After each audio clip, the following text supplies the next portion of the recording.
आजकल एक से बढ़कर एक किचन टूल्स और अप्लायंसेस देखने को मिलते हैं, ऑनलाइन और ऑफलाइन भी। मन तो करता है सब के सब ले लें, लेकिन क्या आप भी किचन में जगह की कमी झेल रही हैं? तो ये वीडियो खास आपके लिए। किचन अप्लायंसेस बेशक जगह लेते हों या अलग अलग शेप्स और साइजेस में आते हों, मगर इसमें दो राय नहीं कि ये हमारे काम को बहुत आसान बनाते हैं। मगर इन्हें किस तरह से स्टोर किया जाए, व्यवस्थित किया जाए, ताकि ये हमारे काम को आसान बनाए, ना कि काम के आड़े आए।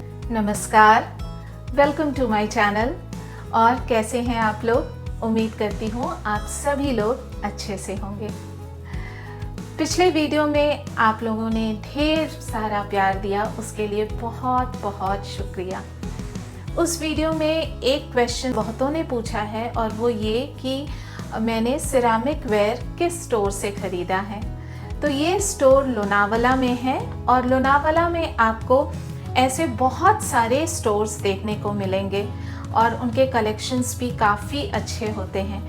वैसे ये बता दूं कि आजकल सिरामिक इतना ज़्यादा पॉपुलर है कि आपको ये मार्केट में भी मिलेंगे, इधर उधर जो प्रदर्शनी लगती है वहाँ भी मिलेंगे, हाईवेज़ पर भी मिलेंगे और बहुत अच्छे वैरायटीज़ में मिलेंगे। आपको बहुत सारे ऑप्शंस और चॉइसेस देखने को मिलेंगे। अब आती हूँ आज के वीडियो पर। तो किचन छोटा हो या बड़ा, यदि चीज़ों को समेट कर ना रखा जाए तो जगह की किल्लत हमेशा बनी रहती है। तो आज के वीडियो में मैंने अपने किचन अप्लायंसेस को किस तरह से स्टोर किया है वो आपके साथ शेयर करूंगी। साथ ही ये भी बताऊंगी कि इसे रखने के और कौन कौन से विकल्प हो सकते हैं और किचन अप्लायंसेस को खरीदने से पहले किन किन बातों का ध्यान रखना चाहिए। तो ये सारा कुछ इस वीडियो में शेयर करूंगी, तो वीडियो को अंत तक ज़रूर देखिएगा। चलिए शुरू करती हूँ। मेरे हिसाब से किचन अप्लायंस को सलीके से रखने के लिए किचन कैबिनेट्स एक सही विकल्प है।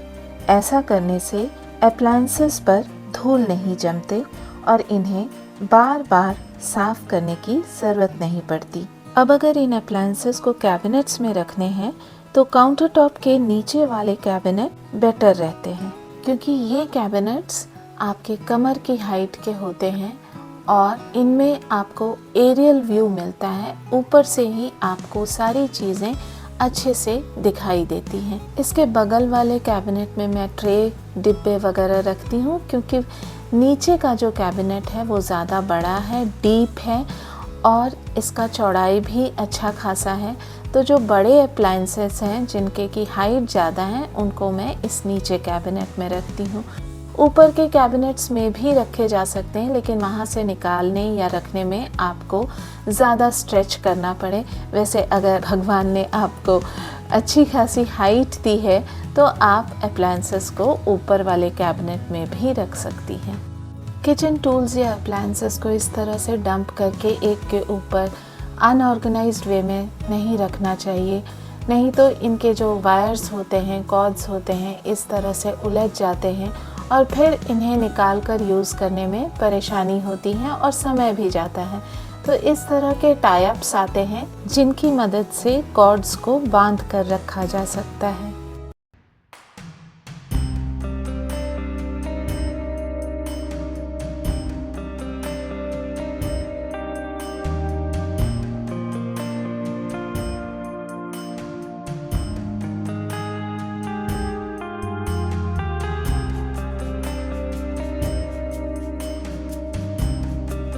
सभी उपकरणों को उनकी फंक्शनैलिटी और यूसेज के आधार पे ग्रुप कर लें, जैसे कि toaster, juicer, blender, soup maker, जिन्हें मैं ओकेजनली यूज़ करती हूँ।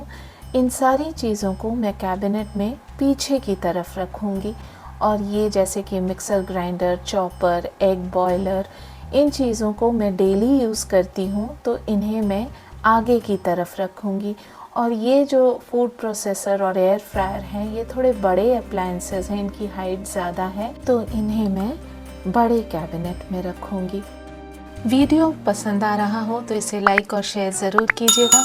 चैनल पे अगर नए हैं तो प्लीज़ इसे सब्सक्राइब करना ना भूलें और बेल आइकन को दबाने से मेरे आने वाले वीडियो की जानकारी आपको तुरंत मिल जाया करेगी।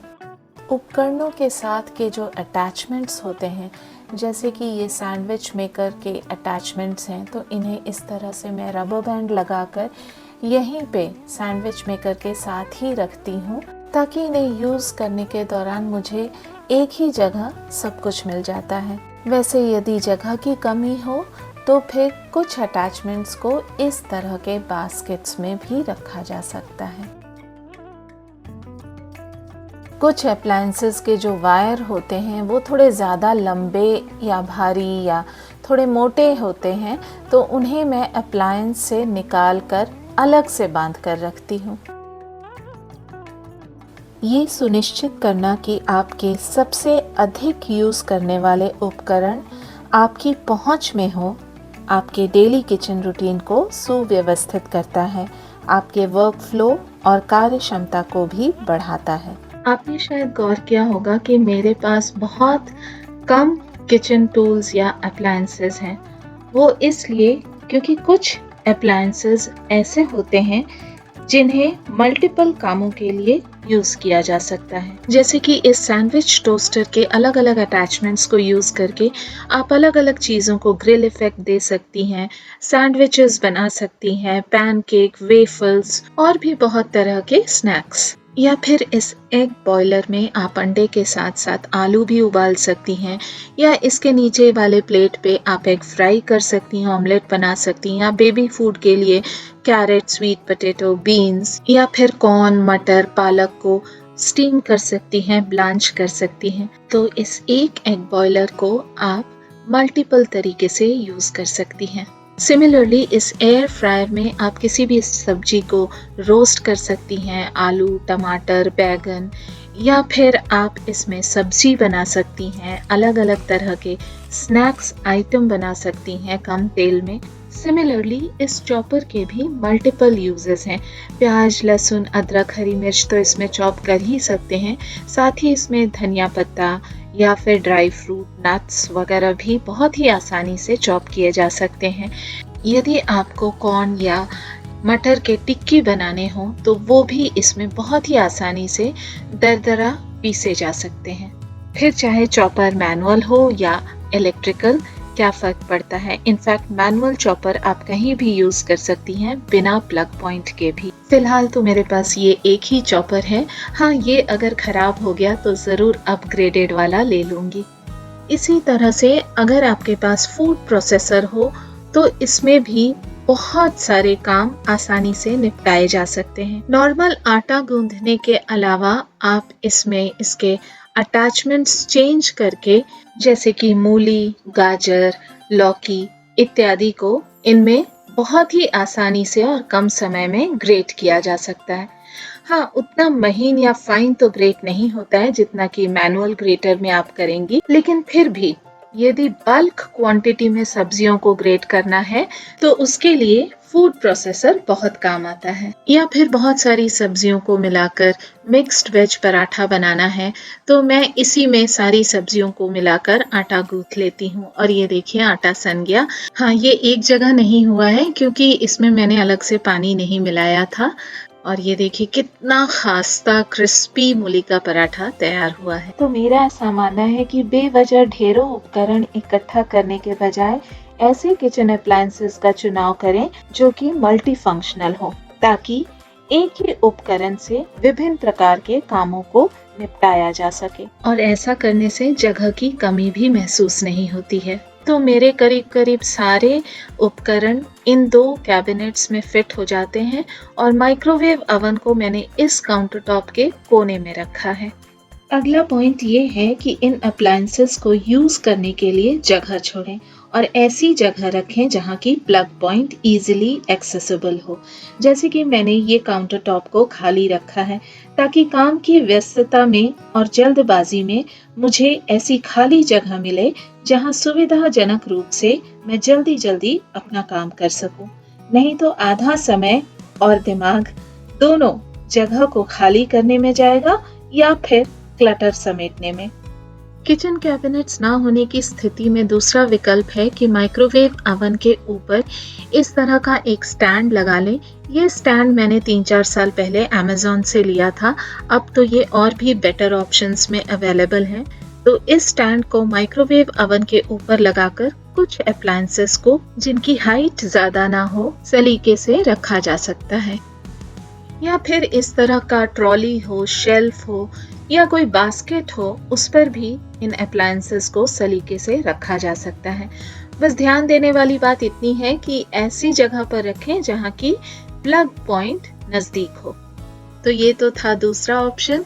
लास्ट ऑप्शन ये है कि कुछ अप्लायंसेस को आप इस तरह से कवर करके अपने काउंटर टॉप पे भी रख सकती हैं।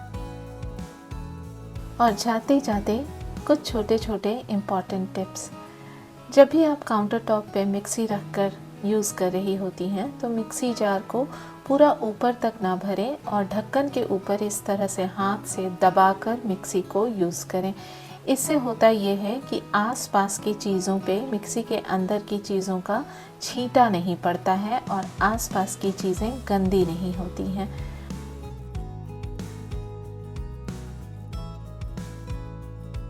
या फिर इस तरह से एग बॉयलर में अगर एग बॉईल कर रही हैं तो इसे कैबिनेट से थोड़ा दूर रखें।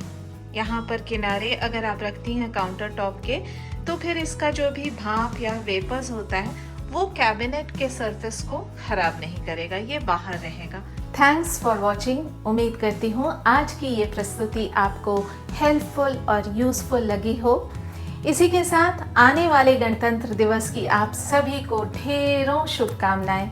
Wish you all a very happy Republic day. तो मिलती हूँ अगले वीक एक नए कंटेंट को लेकर। तब तक के लिए बाय बाय।